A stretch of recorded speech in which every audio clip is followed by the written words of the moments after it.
Here we are looking at my personal 5mm modular mouthpiece. This mouthpiece is fully modular and I can make it any size.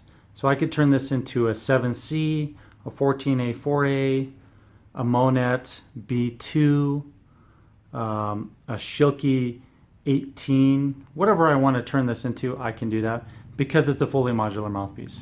If you have not seen our mouthpieces, I'll show you how they work. I'm going to unscrew the rim, which now pulled out the throat and the cup. So here's my throat with the throat designation, which is F14721, has my initials so it doesn't get mixed up with other parts. And I'm going to unscrew the cup. Let me do that down here. So here's the cup, and the cup has a series of numbers as well. And these ones are 614FA. All right, so that refers to the depth. The F is the depth, and we make depths that go past Z. So we make a lot of depths in between depths. But this basically is similar to a Monet B4. The rim is slightly different. It's the same diameter, but it's more round on the inside and the outside. Still has some flatness on the top, but it's more rounded. And you can see the designation of my rim is 838, which is the diameter of the high point, by 594H. 594 is the diameter at 120 thousandths. Or in other words, when you unscrew these two pieces, this bottom section is 594. And the H is just a designation that I made this one for myself.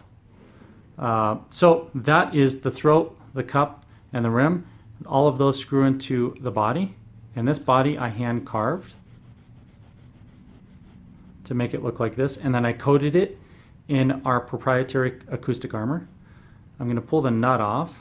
And the nut is designed to really hold everything together and to fill the visual gap between the receiver and the body. So you can get a nut in any length.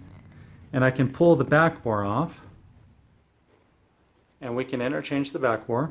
And we make the back bores for cornet, flugelhorn, trumpet, and we make every variation.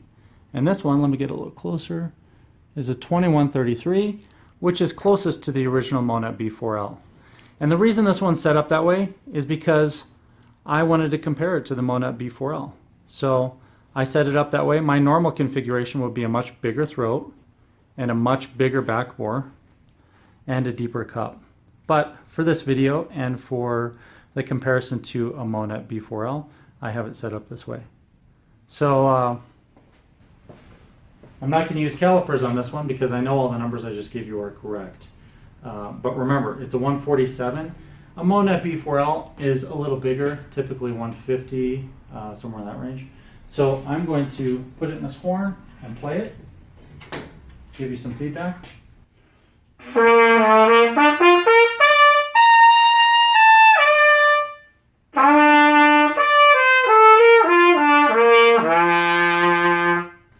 It's warm, it's vibrant, it's colorful, all the things I really want to hear in a mouthpiece.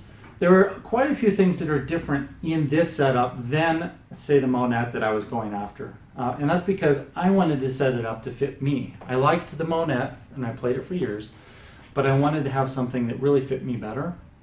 Rounding out the inside of the rim makes it feel a little bigger to me, and that's a good thing because I'm not really a pressure player. I want to have that room to move my lips around and make my opening as big or as small as I want. And the big side is where we are limited with a sharp edge or a sharp inside radius to the rim. So I've rounded it quite a bit. And I also rounded the outside, and that's so that I can move it around on my lips easier. I like to move things around and not have it set exactly in the same spot all the time. So I have a little less surface contact because it's not quite as flat. If you play with pressure and you want a more flat rim, I mean, we make every variation. But for me, I don't use pressure, so it's not important.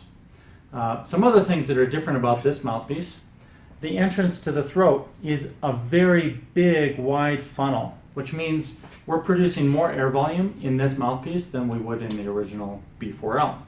So the idea there is I get a bigger, warmer sound than I do on the B4L.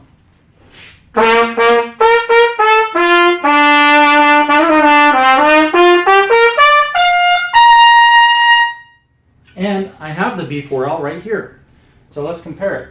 There it is. That's the original. Even though it's somewhat similar, it plays and sounds different.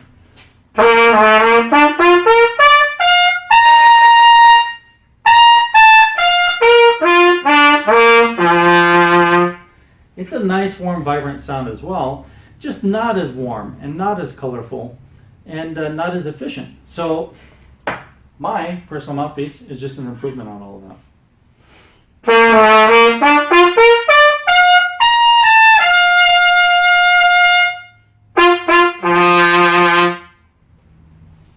Can't argue with that. So the idea here is we can make any size, any configuration, and I can turn my mouthpiece really into any other size. So if, for instance, you may play on a 3C, we could leave all the underparts on here, so you have the same cup, throat, and backbore, and the same efficiency in this bigger body, but then we can make it fit your lips because you play a 3C. Or if you played a 14A4A, or a 7C, or a Monet B2, or a Warburton 8MD, whatever it is, we can always set it up and mix and match all the parts. So that's really the advantage of using the modular mouthpiece. And the reason you'll see so many reviews of mouthpieces is because we have measured all the different mouthpieces that are out there for many years as we've been fitting our clients for our modular mouthpiece system. So we have hundreds and hundreds of mouthpieces that we've scanned with the CMM, the coordinate measuring machine, to get a very accurate curve that shows the inside and outside contours all the way through to the backbore. So we know what they look like. We also inspect all the mouthpieces that we scan, and we check to see how they were machined and how they were designed. So I'll show you an example. I have a Monet right here, and this one is a B4S, and you can see I've cut that one in half so that we can see how it was machined and really discover the techniques that were in there and also determine the accuracy in the original build. So this is an older Monet that we cut in half. And we cut all kinds of mouthpieces in half. For instance, here's a GR, same thing. And this GR looks like it was a 64S. And the GR looks very clean inside, very nice machining. The Monet looks a little bit rough. Being an older model, I'm not sure what the techniques were, but you can see the machining marks in the Monet, and in the GR, they look perfect. So we learn a lot from studying other people's mouthpieces, and that is how we have come to be able to solve other players' problems with a modular mouthpiece. One thing I want to say is we have a trumpet challenge going on every week that will continue, and if you want to win a free modular mouthpiece, all you need to do is participate in the challenge.